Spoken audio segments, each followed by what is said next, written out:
Hai guys, gua Techpedia. Jadi ini adalah episode ketiga dari series rakit PC hingga cuan 100 juta rupiah yang nantinya uangnya bakal gua pakai untuk beberapa opsi, yaitu yang pertama gua beli rumah or at least DP untuk rumah tersebut. Yang kedua, bikin studio khusus untuk konten karena sekarang gua masih full konten di kamar gua dan di ruang keluarga gua. Ketiga, bikin company untuk PC rakitan pre-built seperti Zex Tech Turf. Untuk detailnya kalian bisa langsung aja cek di video ini, linknya udah gua taruh di deskripsi di bawah. Jadi cerita sedikit di balik PC rakitan episode 3 ini karena gue nemu paketan yang sangat good deal lagi-lagi dari Facebook Marketplace. Seperti biasa, setiap gue gabut, pasti gue iseng scrolling di Facebook Marketplace lokal dan gue ketemu sama seller yang post paketan motherboard, prosesor, dan RAM seharga 700 ribu aja. Yang sebenarnya sih udah not bad untuk harganya. Terus gue coba nego di 500 ribu rupiah, ternyata karena dia udah upgrade PC dan part ini udah nganggur beberapa bulan dan dia baru sempat ngepostnya sekarang.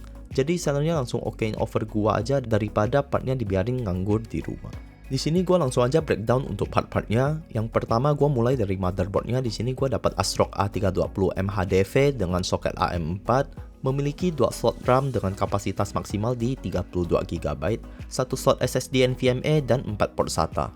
Karena motherboard ini menggunakan soket AM4, jadi masih support hingga Ryzen 5000 series. Jadi kalau misalkan nanti buyernya mau upgrade ke Ryzen 5 3600 atau 5600 yang merupakan CPU budget terbaik di harga sejutaan, itu bakalan mantep banget performance boostnya.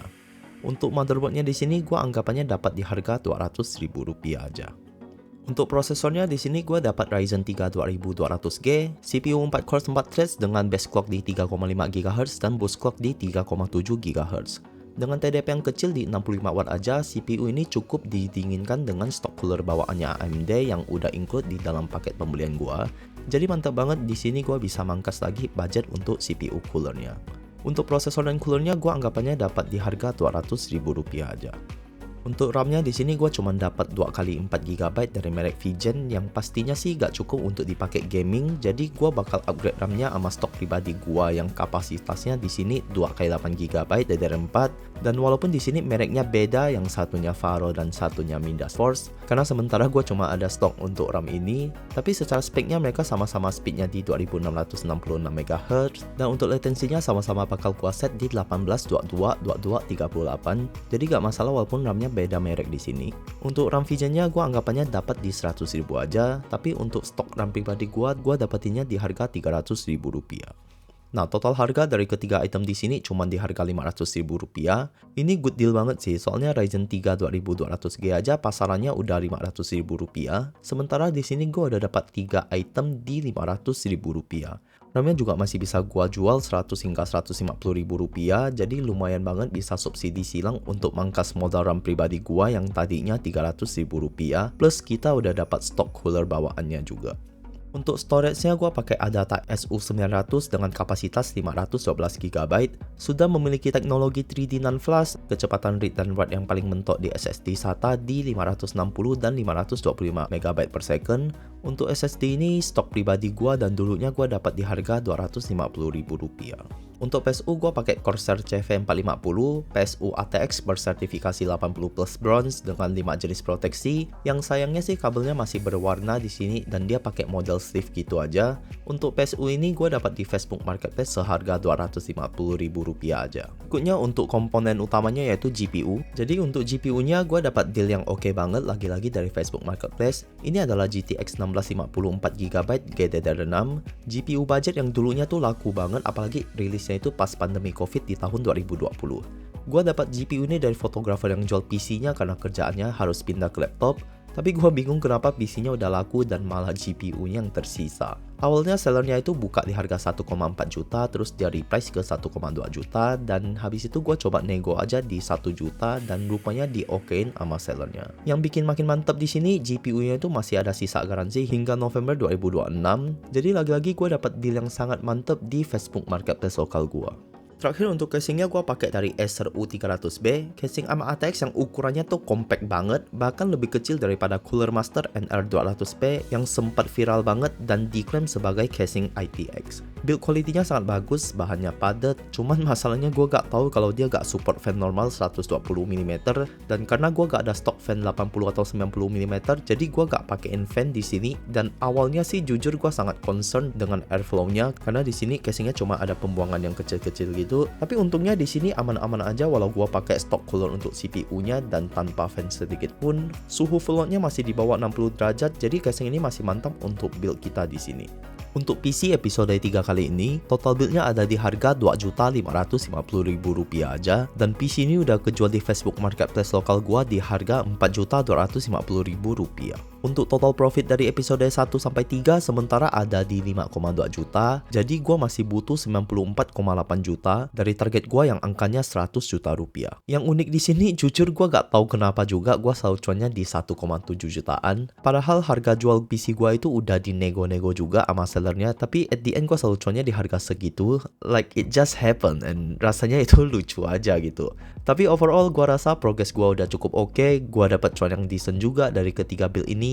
Bahkan untuk build kali ini profit gua hingga 67%. Jadi ya gua harap sih progresnya lancar-lancar aja biar series ini tetap bisa berjalan dengan baik. Gua juga butuh cuan oi.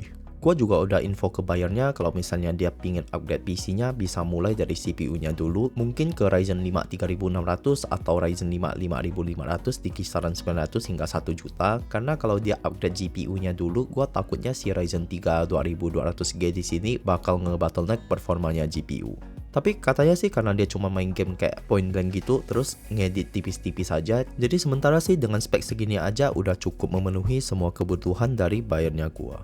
Dan sekarang part yang paling ditunggu-tunggu, kita mulai untuk gaming benchmarknya. Gua bakal mulai dari game kompetitif dulu. Yang pertama Counter Strike 2 dengan preset low dan FSR auto on. PC ini mampu menghasilkan average di 121 fps. Kemudian Valorant dengan settingan low, kita mendapatkan average di 159 fps. Jadi PC ini masih not bad lah kalau kita mainnya dua game kompetitif tersebut di monitor 144 atau 165 Hz. Berikutnya Dota 2 dengan preset fastest, kita bisa mendapatkan average di 78 fps. Dan karena game ini memang game yang lebih berat daripada Valorant dan CS2, jadi gua rasa wajar-wajar aja kalau kita nggak tembus 100 fps di sini. Tapi karena game ini 78 fps saja masih terasa smooth dan playable, jadi gua no complain lah untuk performanya PC ini.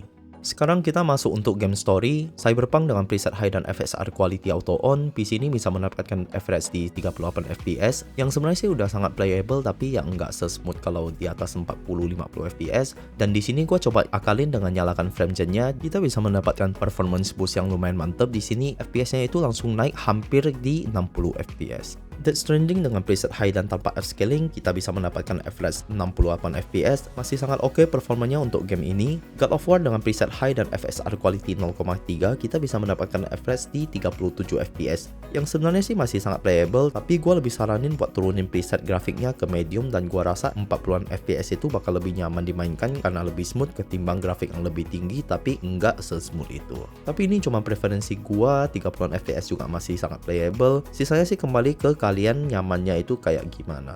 Hogwarts Legacy dengan preset medium dan FSR quality 0,2, kita bisa mendapatkan average di 39 fps.